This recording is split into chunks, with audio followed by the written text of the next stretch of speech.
오늘 우리가 함께 은혜를 나눌 하나님의 말씀은 사도행전 6장 1절부터 6절까지 기록된 말씀입니다. 우리 함께 말씀의 뜻을 생각하시면서 한 목소리로 읽겠습니다.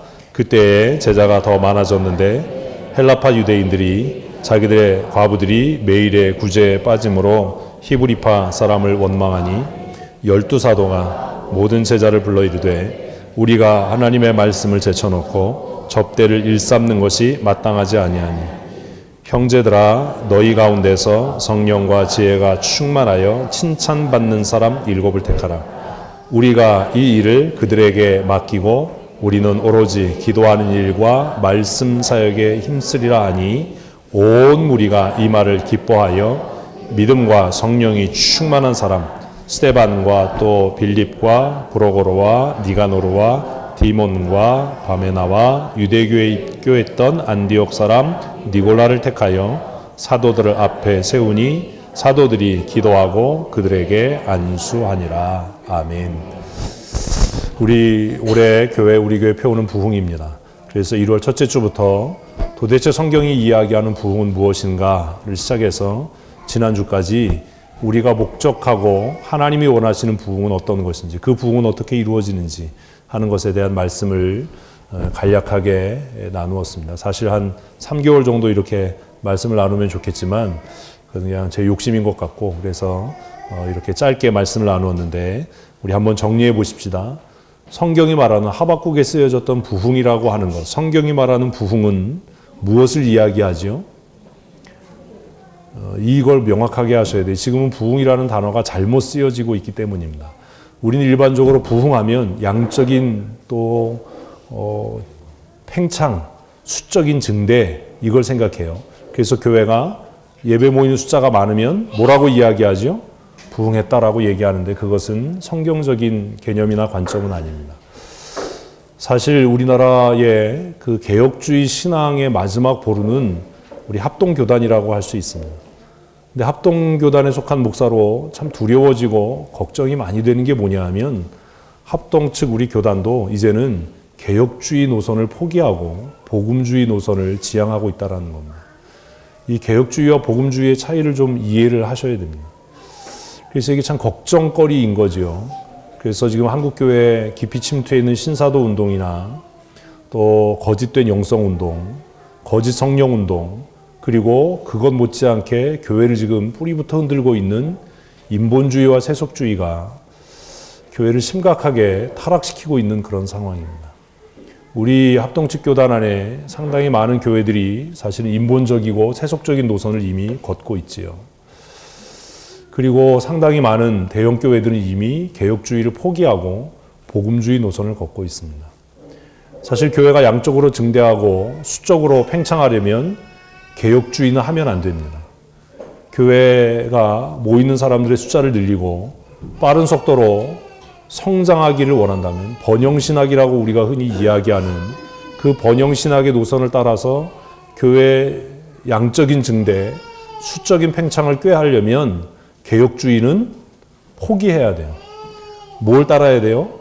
복음주의 노선을 따라야 되거든요. 근데 이렇게 얘기해봐야 오늘 우리가 성경에 대해서도 무지할 뿐만 아니라 신학적인 이런 기초나 토양이 없기 때문에 복음주의가 뭘 얘기하는지, 개혁주의는 뭘 얘기하는지 이것에 대해서도 헷갈리는 적이 많거든요. 사실 제가 이렇게 말씀드리기 전까지는 우리는 복음주의가 좋은 거라고 생각하잖아요. 복음은 좋은 거지만 복음주의는 좋은 게 아니에요. 이거를 잘 이해하셔야 돼요. 사실 목사들도 이게 잘 혼돈이 돼서 교회가 세속화되는 일에 앞장서는 그런 어려운 일들을 보게 되는데, 어쨌든 저와 우리 교회는 예수님이 오시는 날까지 개혁주의 신앙을 포기하지 않고 날마다 하나님의 절대 주권, 말씀의 절대 권위, 그리고 하나님의 나라를 소망하는 그런 교회와 성도들이 될 줄로 믿습니다. 그러면 성경이 말하는 부흥이란 뭐냐? 다시 본론으로 돌아가면 성경이 말하는 부흥은 첫째, 하나님과의 관계 회복이에요. 왜요? 창세기 3장에 아담과 하와가 타락한 이후에 모든 인간은 하나님 앞에 죄인이에요. 설교자들이 착각하는 게 있어요. 많이 배운 사람들, 부유한 사람들이 모이면 그들을 뭐라고 생각 안 하는 거예요?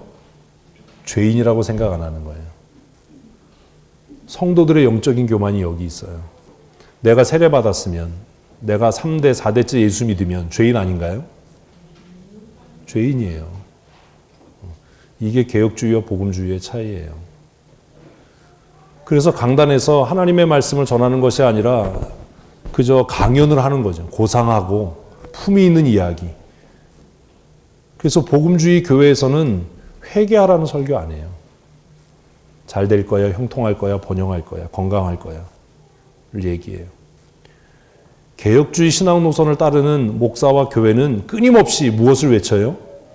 회개를 외쳐요. 하나님께로 돌아가십시다. 아멘이 왜 이래요? 하나님께로 돌아가십시다. 이게 부흥이에요. 하나님께로 다시 돌아가는 것. 그것은 창세기 3장 이후에 요한계시록까지 끊임없이 하나님께서 우리에게 요청하시는 것입니다. 내게로 돌아와라. 내게로 돌아와라. 그래서 성경이 말하는 부흥의 첫 번째는 깨어진 하나님과의 관계를 회복하는 겁니다. 성경이 말하는 부흥의 두 번째는 영원한 생명이신 하나님으로부터 그 영생하는 생명을 회복하는 일입니다. 하나님만이 우리의 생명이 되십니다. 우리의 인간이 만든 지혜나 논리나 과학이나 어떤 철학도 우리에게 생명을 가져다 줄 수 없는 줄로 믿으셔야 됩니다. 이게 개혁주의 신앙이에요. 제도를 개선한다고 해서 교회가 거룩해지지 않습니다. 인본주의자들과 세속주의자들은 뭘 바꿔요? 제도를 바꿔요.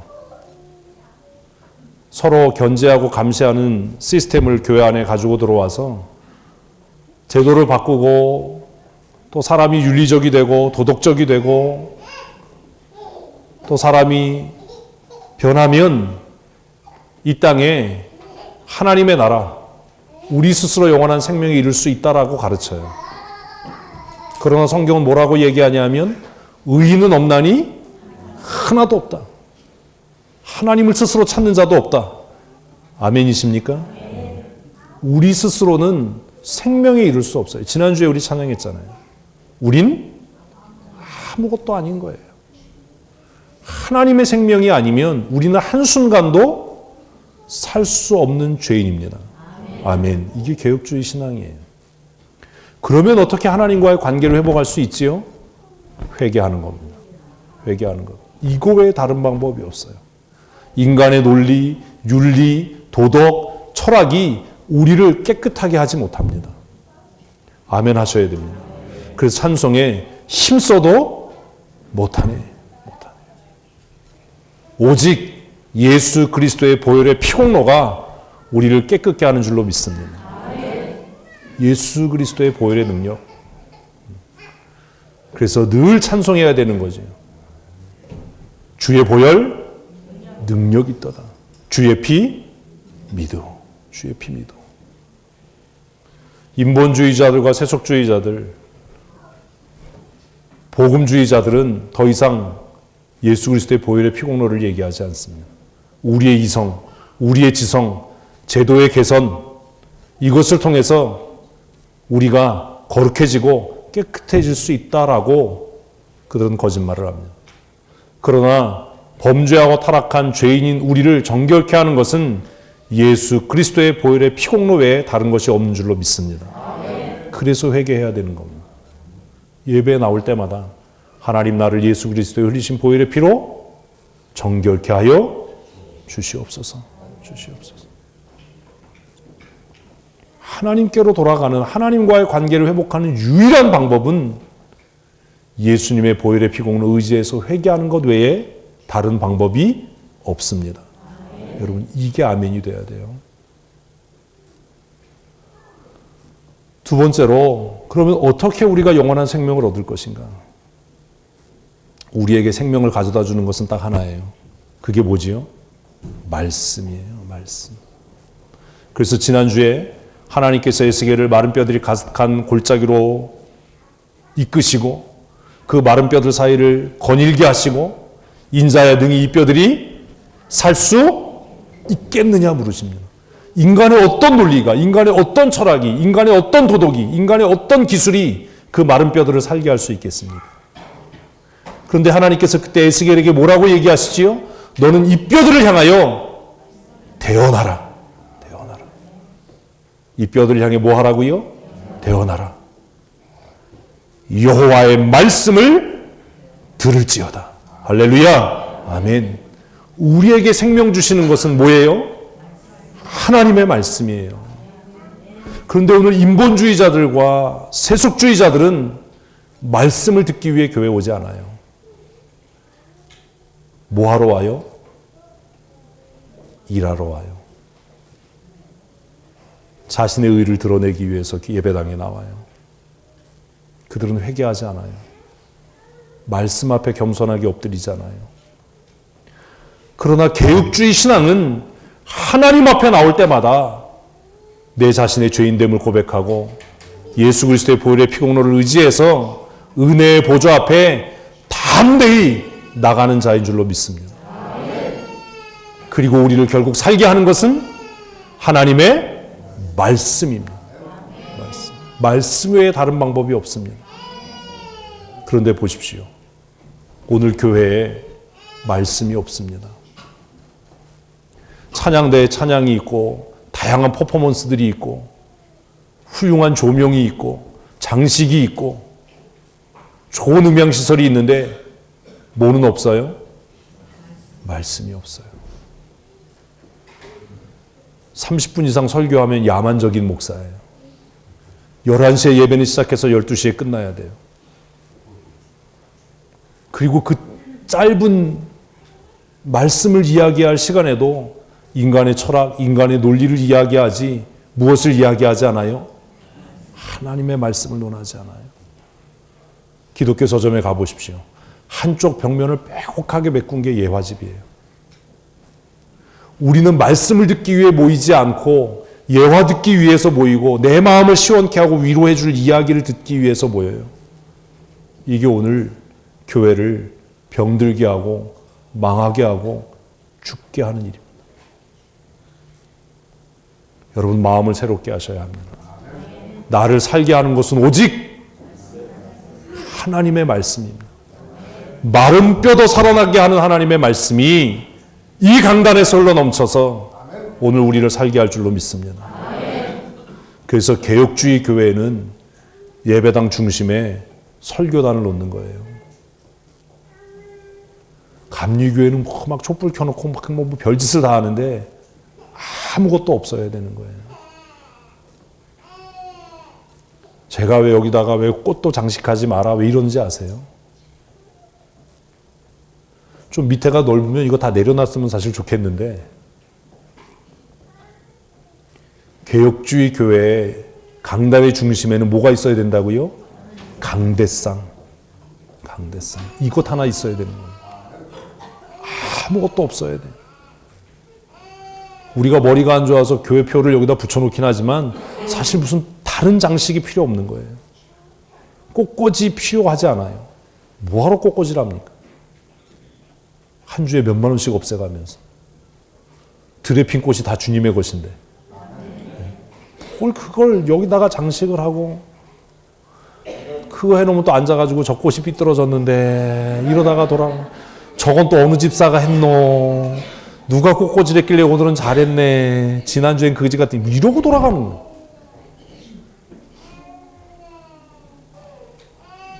그러나 말씀을 듣는다고 해서 그것이 생명을 가져다 주는 것이 아니고 말씀을 듣고 누가 역사할 때 성령께서 역사할 때 이게 지난주까지 3주간의 설교였어요. 그래서 우리는 하나님 앞에 나와 예배할 때마다 우리의 죄를 위해 고백하는 통회의 기도가 있어야 할 줄로 믿습니다. 그리고 말씀을 들으려고 하는 수고와 노력이 있어야 합니다.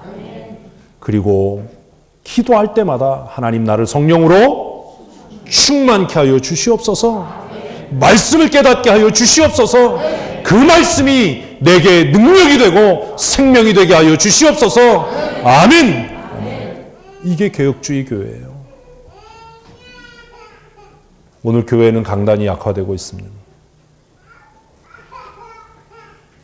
여러분, 강단이 회중석을 압도해야 됩니까? 회중석이 강단을 압도해야 합니까?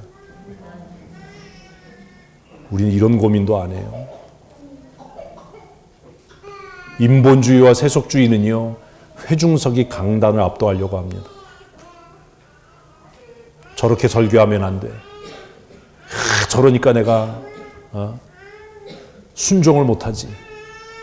굉장히 합리적인 것 같잖아요. 그러나 성경은 어디에도 그렇게 얘기 안 한다는 겁니다. 개혁주의 신앙의 태도는 한번 따라하십시다. 주님, 말씀하시면 내가 듣겠습니다. 아멘. 이거예요. 거기엔 다른 이유도 없고 논쟁도 없고 질문도 없어야 돼요. 지난주에 말씀드렸잖아요. 다른 걸로 질문하면 내가 다 듣고 답하지만 말씀에 대해서 얘기를 하면 제가 입을 닫아요. 그만해라. 더 안 들어요. 왜? 하나님의 존재와 하나님의 말씀은 논쟁거리나 의심의 대상이 될 수 없기 때문입니다. 믿으십니까? 말씀하시면 순종만이 있을 뿐입니다. 이렇게 얘기하면 인본주의자들은 뭐라고 얘기하는지 아세요? 목사가 교회를 자기 뜻대로 자기 의지대로 지배하고 다스리려고 한다. 그러나 성경은 우리에게 그렇게 이야기하지 않는다는 겁니다. 오늘 부흥의 마지막 주일입니다. 마지막으로 성경이 말하는 부흥은 뭐지요? 본질을 회복하는 겁니다. 본질을 회복하는 것. 지난주에 마른 뼈들이 살아나서 뭐가 됐어요? 큰 군대가 됐어요. 이게 본질이에요. 오늘 교회 안에는요, 세 부류의 사람들이 있어요. 첫째는 뭐 있냐 하면 종교인이 있어요. 이 사람은 구원과 관계없는 사람이에요. 또 하나는 뭐가 있냐면 세상과 하나님 사이에 껴있는 그냥 교인이 있어요. 그리고 마지막 하나가 뭐냐면 그리스도의 군사된 자들이 있어요. 여러분은 어느 부류에 속합니까?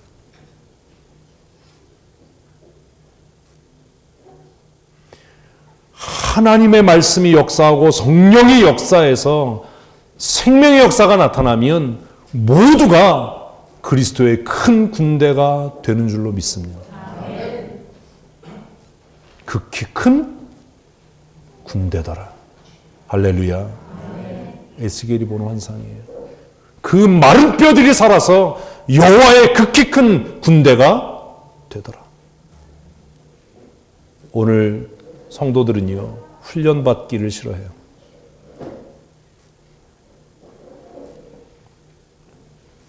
말씀을 배우고 양육받는 것은 특별한 사람들의 일이라고 생각해요. 이미 반쯤은 세속주의와 인본주의에 쓸려나간 겁니다. 왜냐하면 성경은 처음부터 하나님께서 우리를 무엇으로 부르셨다고요? 그리스도의 군사, 그리스도의 군대로 부르셨다고요. 그래서 우리는 영적 싸움을 싸우는 십자가의 군사인 거지. 믿으십니까? 그래서 전신갑주를 취해야 하는 겁니다. 우리의 싸움은 혈과 육에 속한 것이 아니기 때문입니다. 부흥이란 본질을 회복하는 거예요. 진짜 부흥이란 내가 그리스도의 군사가 되는 거예요. 아멘. 교회적인 부흥이란 교회의 본질적인 사명을 회복하는 거예요. 사랑하는 성도 여러분, 교회의 본질적 사명이 뭐지요? 교회의 본질적인 사명이 뭡니까? 오늘 정말 안타까운 일이지만 교회가 뭔지를 몰라요. 교회가 뭘 닮아가지요? 세상을 닮아가요. 오늘날 교회를 보면 이게 교회인지 NGO 단체인지 구별이 안 돼요. 여러분 밥 퍼주는 게 교회입니까? 구제하는 게 교회입니까? 자선사업하는 게 교회입니까? 우리는 심지어 그런 것들을 좋은 교회라고까지 이야기합니다. 밥 퍼주고 연탄 날라주고 구제하고 지역사회를 섬긴다고 해서 뭐는 아니에요? 교회는 아니에요. 교회가 아닌데 어떻게 좋은 교회일 수 있겠어요? 그럼 교회의 본질적인 사명이 뭐지요? 하나예요. 뭐요? 하나님을 예배하는 것. 거룩한 예배자 되십시오. 근데 이제 이게 또 문제인 거예요. 여러분, 종교개혁이 왜 일어났지요? 이 예배 때문에 일어났거든요. 예배의 개혁.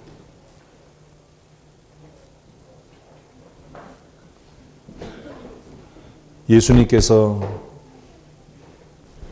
수가성의 여자에게 이렇게 말씀하십니다. 너희는 모르는 것을 예배하고 우리는 아는 것을 예배한다. 이 산에서도 예배하지 말고 예루살렘에서도 예배하지 마라. 하나님께 참으로 예배하는 자는 영과 진리로 예배할 때가 오는데 그때가 곧 지금이다.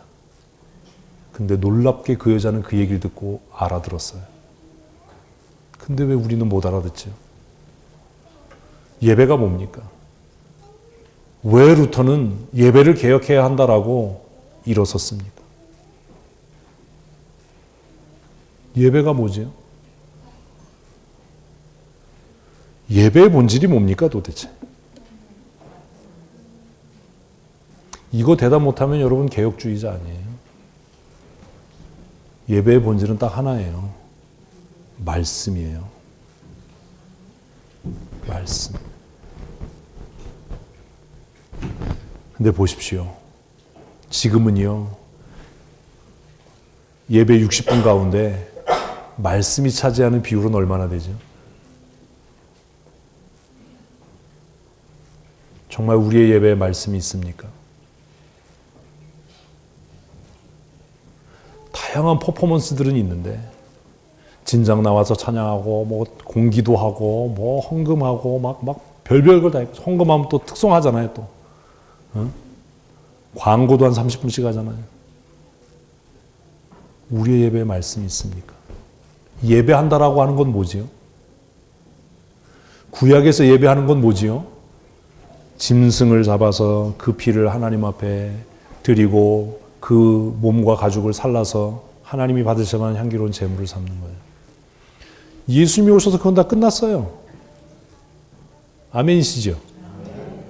그럼 이제 예배는 뭐지요? 딱 하나예요. 뭐요? 말씀을 듣는 것이에요. 말씀을 듣는 것. 예배의 본질은 말씀에 있어요. 말씀. 참된 예배란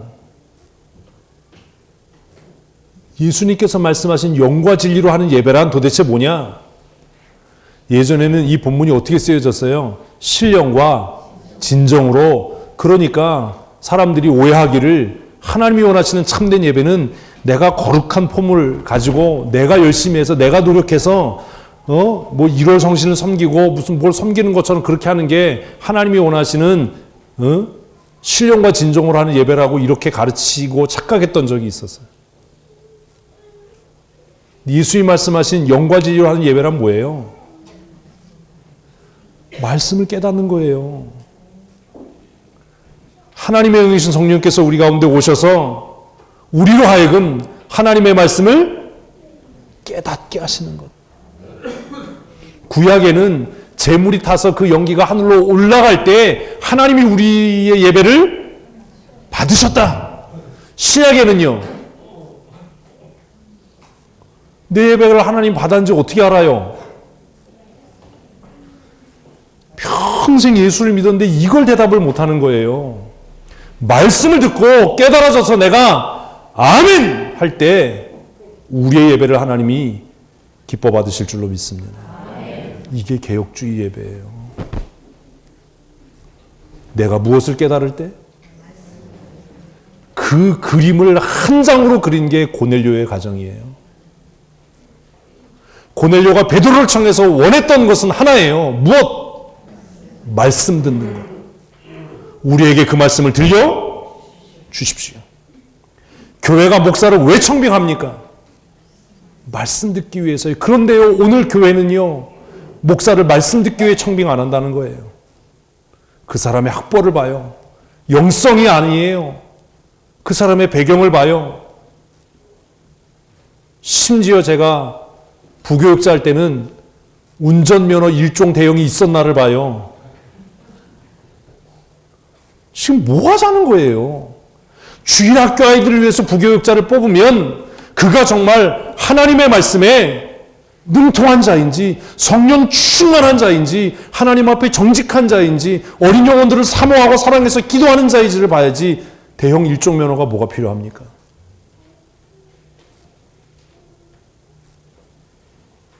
담임 목사 청빙하는데 왜 건강진단서가 필요합니까? 왜 대학 졸업장이 필요합니까? 왜 학위증이 필요합니까? 오늘 교회는 목사를 말씀을 듣기 위해 청빙하지 않는다는 겁니다.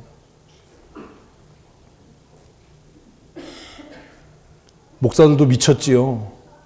3년에 한 번 성도들에게 재심을 묻겠다는 것은 내가 하나님의 소명을 받은 사람이 아니라고 스스로 이야기하는 것 아닙니까?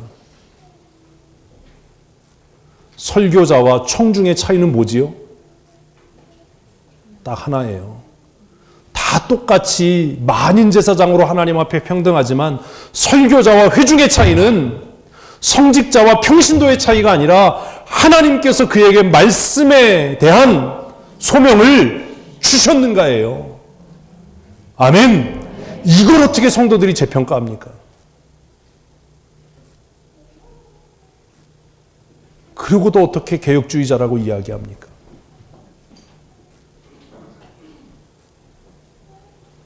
사도 바울은 자신의 사도성을 어디에서 찾지요? 하나님의 부르심. 하나님께서 나를 택하셨다. 너희가 나를 사도로 인정하지 않아도 하나님께서 나를 어디에서, 이분들 왜 이러지? 어디에서? 다메섹 도상에서 나는 내가 핍박하는 예수라 부르시고 나를 그 말씀의 대언자로 세우셨다. 그게 사도행전의 메시지 아닙니까? 참된 예배, 용과 진리로 하는 예배란 무엇이 선포되는, 살아있는 하나님의 말씀이 선포되는 예배입니다. 아멘. 여러분 왜 예배에 나오셨습니까? 만담 들으러 나오셨습니까? 저 어렸을 때 고춘자 선생님 만담이 그렇게 재밌었어요. 고춘자를 아는 분들은 이제 고만 사셔도 될 분. 그 짝이 누구지요? 장소팔 선생님. 그죠? 너무 재밌었어요. 이게 뭐야? 이런 사람들은 좀 더 살아도 돼요. 응? 만담 들으러 교회 모였습니까? 오늘 교회에서는요, 만담이 넘쳐나요.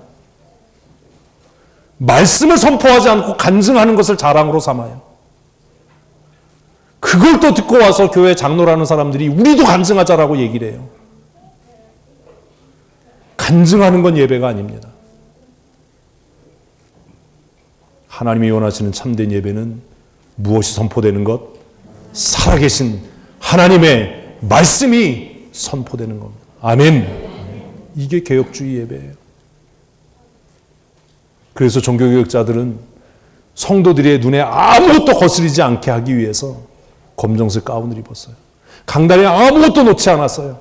그들은요, 강단을 높였어요. 왜 높였는지 아세요? 하나님의 권위가 이와 같이 높다라는 것을 성도들에게 가르치기 위해서예요. 그래서 2층에 중위층이 있으면 그들은 뭐라고 얘기했냐면 설교자의 눈이 2층에 앉은 사람의 눈과 같아야 된다. 그러지 않으면 청중들이 시간이 지나가면서 말씀을 어떻게 한다고요? 내려다보는, 무시하는 우를 범하게 된다. 그래서 말씀을 전하는 사람의 권위는 하나님의 권위와 같이 높아야 한다라고 가르쳤어요. 근데 지금 어떻습니까? 이렇게 얘기하면 구시대의 목사고 제왕적인 목사고 나쁜 목사예요. 우리도 만인 제사장인데 누가 그렇게 가르친 겁니까? 왜 종교교육자들은 그렇게 예배단의 강단을 높였습니까? 제가 영국에 가서 많은 종교교육자들이 설교했던 예배당을 선배 목사님한테 끌려가지고 다니면서 그 단에 한번 서봤어요. 얼마나 높던지요. 아무것도 없어요. 조그매요 그냥. 나무 강단 보면대 하나 있고. 그리고 종교교육자들은 그렇게까지 얘기했어요. 이 강단이 설교자의 명치 이상으로 올라오면 안 된다. 네? 어떤 교회 가보면 목사님이 목만 내놓고 얘기하잖아요.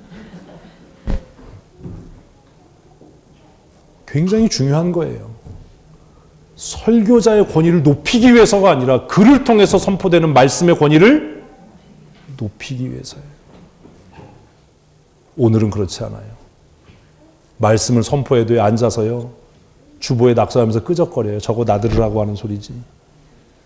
저렇게 설교하니까 사람들이 교회를 떠나지. 저건 나도 할 수 있겠다.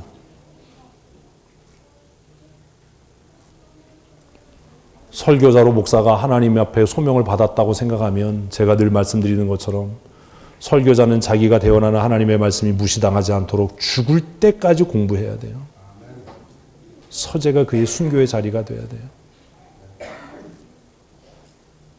제가 퇴원하고 나서 힘들고 아픈데도 서재에 끼역끼역 올라가서 책을 보는 이유가 거기 있어요. 목사는 강단에서 순교하는 게 아니라 어디에서요? 서재에서 순교해야 된다.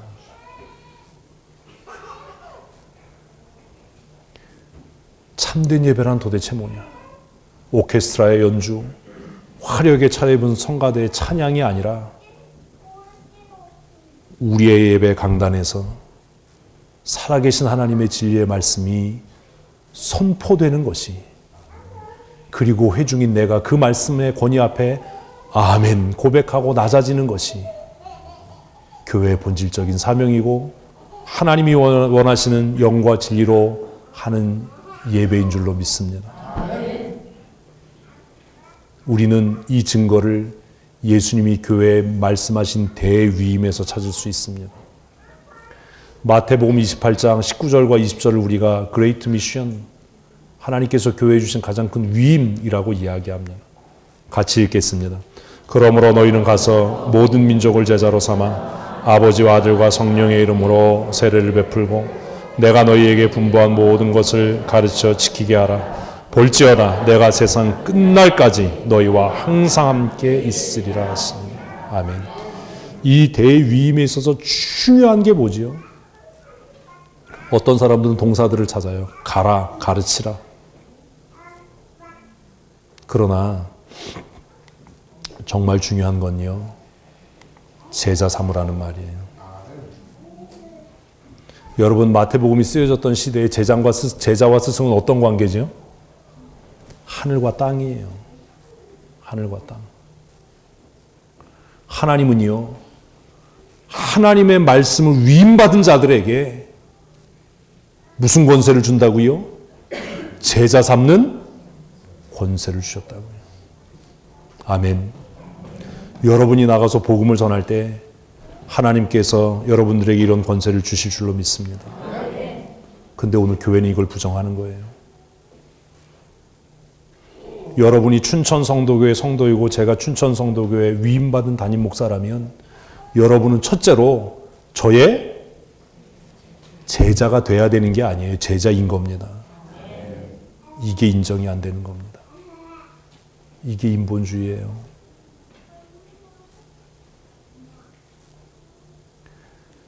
마태복음이 쓰여지던 시대에 제자는요, 스승의 그림자도 안 밟았어요. 마태복음에 쓰여지던 시대의 제자는요, 스승을요, 모든 것을 다 들여서 공개했어요. 그래서 그 당시에 유명한 철학자들은 제자를 많이 거느리고 다니는 것을 자랑으로 여겼어요.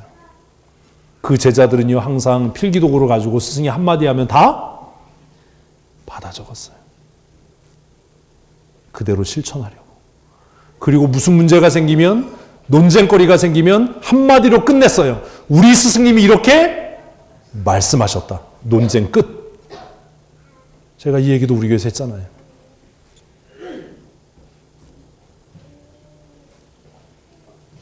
그리고 그들에게 뭘 한다고요? 세례를 베푸는 거예요. 세례를 베푼다라는 것의 또 다른 의미는, 이건 캐톨릭적이라고 우기는 사람도 있을지 모르지만 너의 생명의 권한이 누구에게 있다라는 거예요? 나에게 있다라는 거예요. 여러분 어느 목사님에게 세례 받은지 잘 기억하시고 진짜 잘 섬기셔야 돼요. 세례는 그런 거예요. 세례 받을 때요 아무리 높은 귀족이 와도요 뭐 하지요? 무릎 꿇어야 돼요. 자신의 죄를 고백하고 내가 오늘 목사님을 통해 새 생명을 얻습니다. 내가 거듭나 새 사람이 됩니다. 세례는 정말로 귀한 거예요. 이 대위임의 예수님의 그 명령이 있어요. 첫째로 뭐 삼아라? 제자 삼아. 그리고 아버지와 아들과 성령의 이름으로 세례를 베풀어라. 그리고 가르쳐서 지키게 해라. 이게 권징이에요. 가르쳤는데, 제가 그 얘기 하잖아요. 교회 직원이 나는 목사님 정책이 뭐 싫어요 이러면 그건 바로 7이에요. 왜냐하면 그는 자신의 세례와 자신의 제자됨을 부정하는 거잖아요. 오늘은 이게 뭔지도 모르는 겁니다. 서리 집사가 그러는 건 철없어서 그렇다라고 이해를 하지만 교회 직원이 이러면 이건 7위감이에요. 그래서 바울 사도는 자신 있게 내가 그리스도를 본받는 자 된 것처럼 너희는 나를 본받는 자가 되라 라고 선언했던 겁니다.